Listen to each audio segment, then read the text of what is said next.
and welcome. My name is TyrionLanstr. Folks, as you can see today, we're going to be talking about the various weapons available in Game of Thrones Winter is Coming. As you all know from a while ago, we got this wonderful breakdown that gives us the infantry, cavalry, spearmen, bowmen, commanders, and others. I already did a video discussing the others, so this one is going to be about some of the spearmen, cavalry, and infantry commanders. We only have these two, both Theon and Kravis, for the bowmen, so I'm not going to touch them. But just to be very clear about something, I don't want to do a video on all the infantry commanders, on all the cavalry commanders, and all the spearmen. I think that doing those separately doesn't make a lot of sense, just because there are so many groups of them. When you look at like the Lats, Enzo, and Drake group, or you can look at the Miranda and Lyanna and Andrea group, like there are a lot that just work better if I kind of discuss them together. So what I'm going to do here is I'm going to kind of group these up into tiers, and there's going to be kind of all of the free-to-play commanders.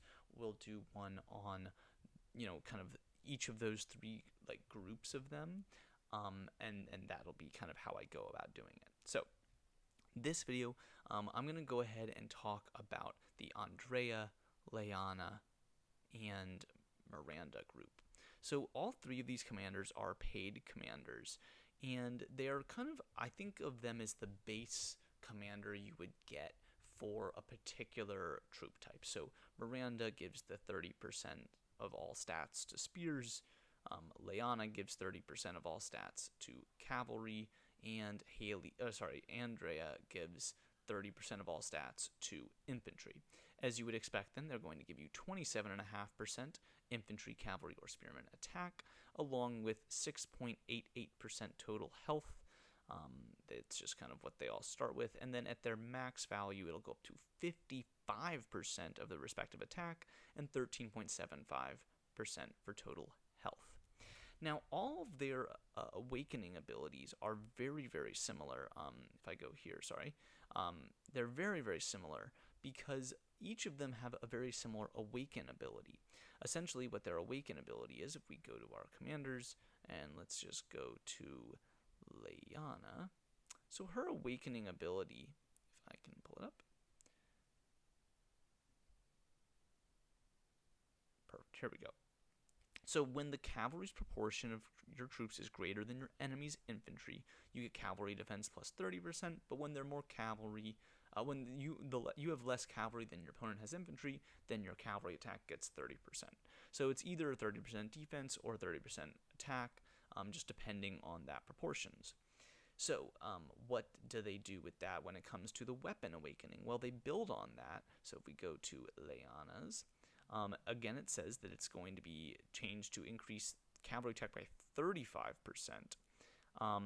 Now, my understanding is that means that it is changing to either attack or defense by 35%. Is the point of that, is that it's changing the Dream Rider's charm to be a 35% buff either way.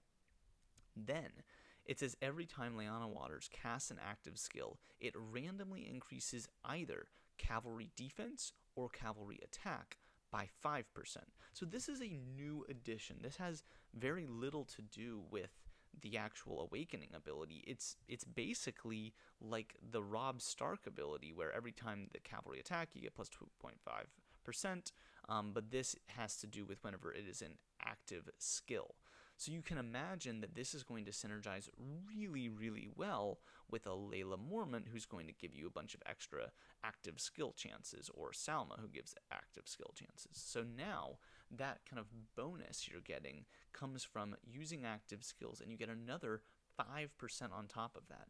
And notice this, that it can be used up to 15 times, and there's no time cap on that. So every time you use an active army skill, you're going to get 5% more of either the attack or defense that you were getting before. Now, I do think that this is a very significant increase when you think about just how many times you might use an active skill.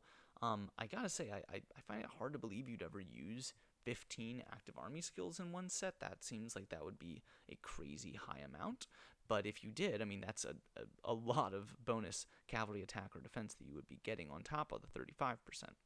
Now, by pressing this, we can see the full stars preview. And as you can see, when it gets to full stars, it doesn't affect that 35%, but it does affect the 5. Now you get 15% each time you use an active skill. Now, I want to just contextualize this for a second. Let's say that at the beginning of battle, Salma uses her ability and you get to use your active army skill, and Layla gets that 10% chance or the 3% chance of being used, 3 or 4 times. Let's just go with 3 times for a minute here, because that's a 10% chance, reasonable chance. So what would happen then is on that chance, from the beginning of battle, if you have this at 4 stars, you're using your active army skill 3 times, meaning you're getting 45% bonus cavalry attack or defense, depending, right off the bat. That's insane to me. I mean, that is a huge, huge bonus. Again, it is random, so you don't necessarily know which one you're going to get, but imagine getting 45% cavalry attack right off the bat. That's more than the base ability used to be, and that's going to continue to stack as it goes. So I really think that this awakening, this is a particular one where the awakening ability, what it adds, is a lot more than what you normally would get with just the base awakening. It's not just enhancing it, but it really is almost, increasing the value of it almost exponentially. And if we look at Miranda, we get kind of the same thing, same as Andrea. That's why I wanted to talk about them all together. They're basically the exact same thing as we get with Leanna.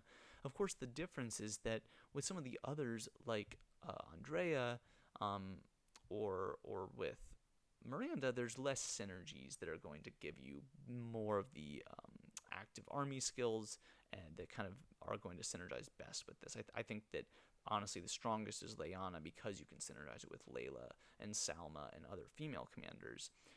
Of course, you can just throw those commanders in and along with Andrea and get the same effect, but they're not giving the cavalry stats the same way that the others do. But that's totally fine. It's definitely worth doing if you're going to have a lineup focused on using your active army skills. Then you will of course want them.